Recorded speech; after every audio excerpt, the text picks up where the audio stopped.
Andrew, when we talk to the coaches, they say that you guys are taking what you do in practice and actually like implementing it to the game. Yeah. What does that mean, like in a player's mind? Like, what does that mean? Well, I mean, if you have all 11 guys practicing how we want to play in the game, like flying to the ball, bringing high energy, and just making tackles. We can't go live, but like even wrapping guys and just everybody on the same page, it'll transfer to the game. So we just got to do better, like everybody practicing hard. So when the game comes around, it's no drop off. It is what it is. Do you guys feel like you did that in the second half, and if so, why? Yeah, I mean, we had a great week of practice, probably one of the best weeks we've had. So like coming out, we weren't really expected for the game to start that way, but we knew we were doing it to ourselves. So if we just do better, we knew we had the right guys in place, the right situations in the place to call. So just doing that in the second half, we did. So Spencer was also saying like you guys now know what it takes, I guess. Does that mean like watching an extra hour of film on your iPads at home? Does it mean being more intentional in walkthroughs? Like what is that?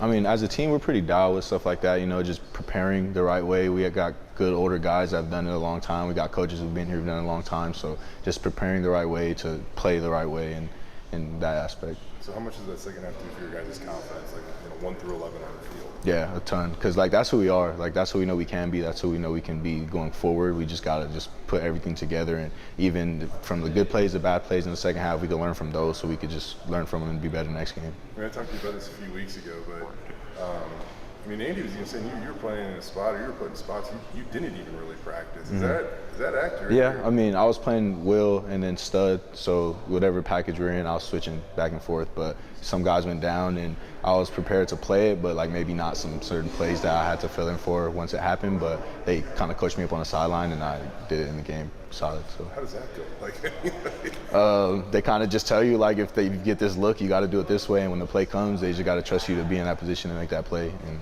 that's just what I had to do. Is that wild to be on a college football field, not like in a somewhat unfamiliar spot? Occasionally, but like we get put in positions like that sometimes in practice where like as soon as you walk in, you might get the install that day and have to learn it and put it on the field an hour later. So it's a quick transition to a lot of the learning we do, especially on defense. So it wasn't too bad. I know that do you think you might see a little more of you at stud? Probably. I mean, it depends. Depending on the package, depending on who's here, who's in. I mean, who's playing, and we got guys that are hurt, who's healthy. So it all depends on what we're doing that week. Okay.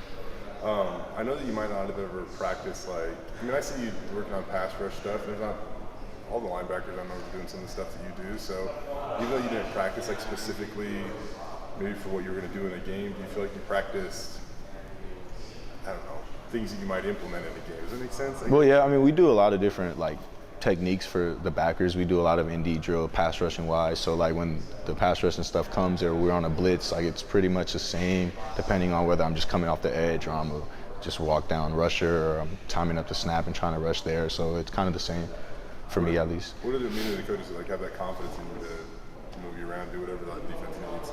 It just stemmed from just when I first got here that we've grown that, we've built that from the last 3 years, just trying to just be a 3-level linebacker, being able to rush, being able to contain the passer, and doing everything in my power to just help the team win. So if it's me rushing or it's me, run fits, I got to be able to help the team out that way. I know I asked after the game about getting that sack, but how good did it feel? What does it do for your confidence the rest of the game when you're able to get something out that, check that box early on? It felt great, but it's quick transition. Like next play, if I get one sack, I want to get another one. Like and vice versa, if I get one tackle, I just want to get another one. I focus on the next play, and just there's a few that are almost, or if I get a holding call and I want those back because I want the production. But the sack felt good about it. So. Are you playing with a lot of confidence right now? Yeah, I felt like I'm going into just being more confident every day. I was battling a little bit of injuries, but just trying to get back to my 100% self. So I feel like I'll be playing a lot more confident going forward. Then last question is about Colorado State. What have you seen out of their offense? Yeah, they got a lot of good players. They throw the ball a ton. They're 11 personnel 95% of the time, so we know we're going to get out of them. But just learning from their film this year and even some of the stuff last year because we played them and did pretty well. So just trying to build off that.